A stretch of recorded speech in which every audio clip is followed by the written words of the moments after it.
Welcome back. Let's talk a little New Jersey politics now. First up, the race for governor this fall. Chris Christie continues to enjoy very positive approval numbers, which may explain why the field of Democrats looking to challenge him continues to shrink. Right now, there is just one Democrat in the race, State Senator Barbara Buono, and if the trend continues, there may not be any others. Our Richard French was on board the annual Walk to Washington train ride today, where some big names in Garden State politics, business, and journalism were all aboard together. Rich spoke with Senator Buono and two top political reporters about the race and about Senator Buono's chances. Why do you look at Chris Christie and say he's beatable? Well, for a number of reasons. First, polls are just that. Polls go up and polls go down. And while we're at it, there was a poll that was just released this week that showed that New Jerseyans, in terms of whether or not they feel secure economically, has dropped dramatically in the last year. And it's no surprise. The same poll showed that over 50% of New Jerseyans were either out of work last year or knew someone close to them that was out of work.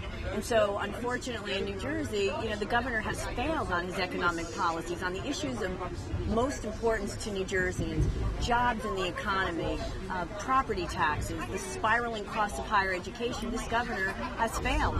And, while we gave him a little slack in his first few years, he was new on the job, now the voters, when they go to the polls, and that's the only poll that matters, the poll when people vote in November, New Jerseyans are smart. They're going to vote on the issues that are important to them. They're going to make their own decision in November. To say that she's an underdog is putting it politely, from everything from money, ground game, name recognition. Are you confident she's going to be the last person standing on the Democratic side here, or do you think another name can come in? Yeah, it's funny. We've done this exercise. Who else? Who else is out there? And I couldn't come up with a viable name. So, unless I'm completely missing a very wealthy self-funder who decides he wants to be governor, a la George Corzine, I don't think anybody's left, and I think she's got it sewn up. And the party seems to be coalescing around her. You saw the various state county parties maybe coming they're out. talking a good game, but they think that Christie's beatable because they think this year, or this next fiscal year, is going to be a real rough one with the math. And while the public may love Corzine now, when they start crunching the numbers, they'll say how much better off were we than when he first came in. Are they deluding themselves, or do you think they might be right? I think it's a little bit of a delusion. I mean, he's got astronomical numbers. He's going to have a ton of money. He's got a great ground game. He's got a professional team around him, guys and women who have been through this before, who've done this sort of thing. And it's just an uphill battle for any candidate, and never mind. I mean, I don't care if it was Corey or Dick Cody or anybody, you're still up against a juggernaut here. Now, he does have some issues. I mean, you've got unemployment, you've got the revenue numbers are coming in below expectations, but what you're about to see here is, and I know this is one of the things you've been talking about today, is Sandy aid is going to start to flow into New Jersey.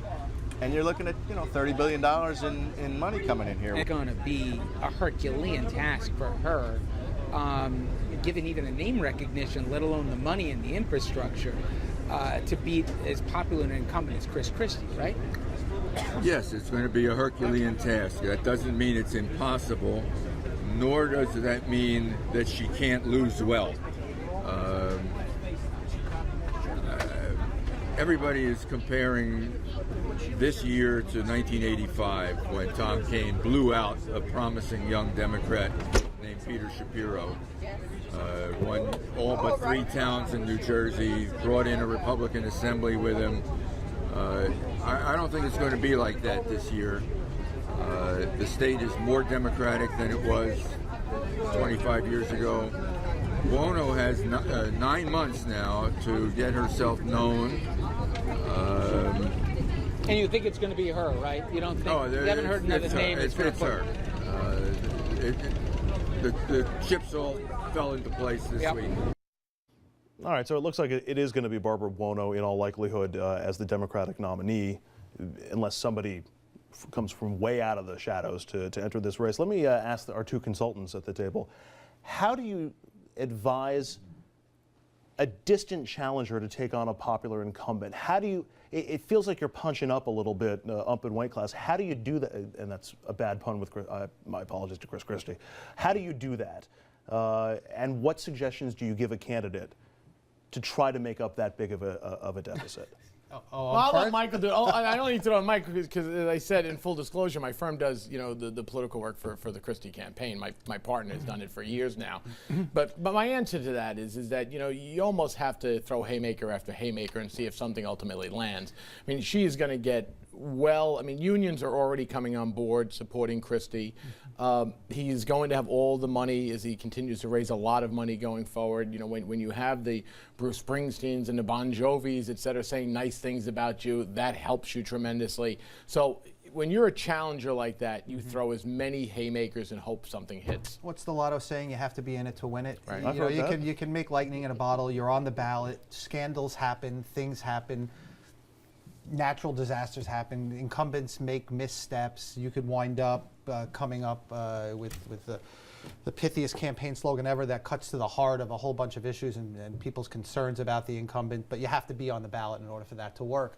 Sounds like you're saying it takes a lot of luck and a lot of hoping.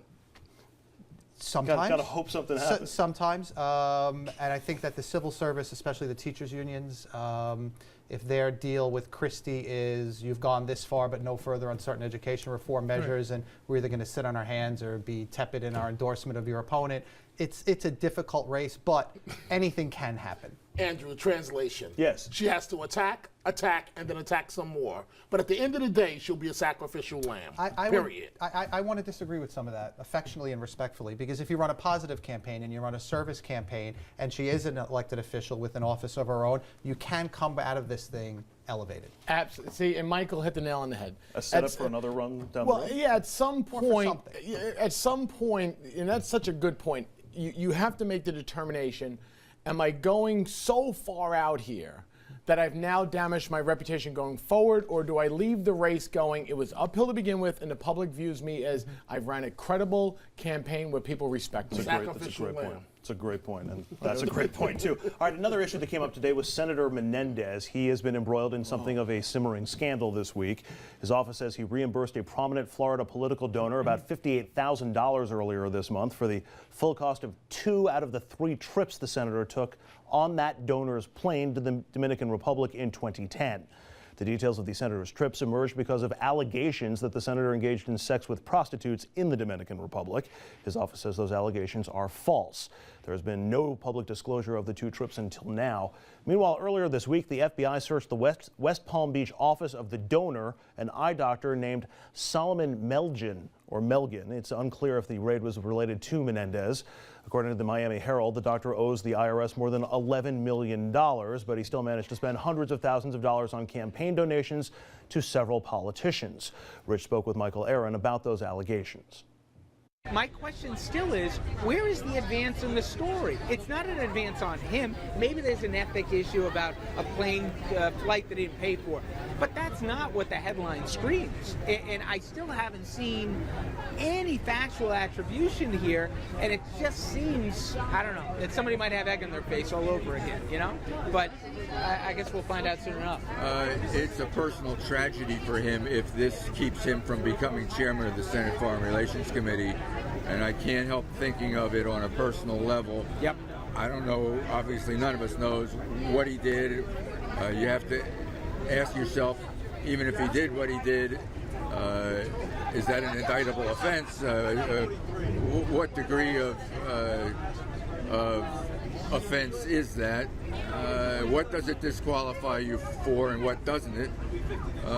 There are a range of ethical issues that have to be sorted through if the allegation is true. I know you've learned never to be surprised, but the MO of Menendez that I know from both the House and then eventually the Senate, it doesn't seem to fit.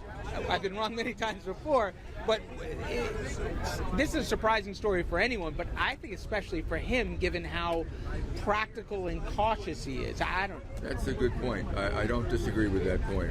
He's a very careful man. He's a very diligent legislator. Yep.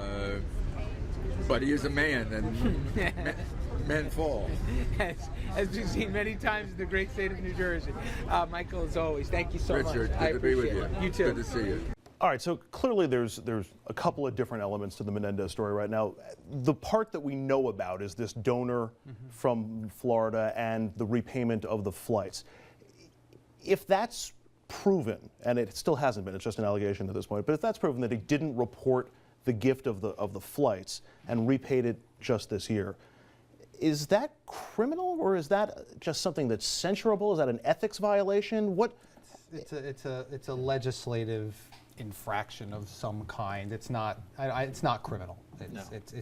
I'm not a lawyer. It doesn't seem criminal to me. It seems like, knowing the way the House works or the Senate works, is that they'll bring him in, they'll make him stand there, they'll throw apples at him for a few minutes and say you're a bad man, and then they'll move on. I mean, But the other questions is that, are you hiring prostitutes, et cetera? That slow down, because that's the which daily, I don't care about, quite frankly. And to be honest, I don't care about either. But that's the Daily Caller and nobody else at this point. I think that's where we need to leave it, because if you're talking about news stories coming out from that far on the extreme. And it came out during his campaign, and it was vetted by the voters. Those accusations, they were found to be baseless enough, and he was reelected.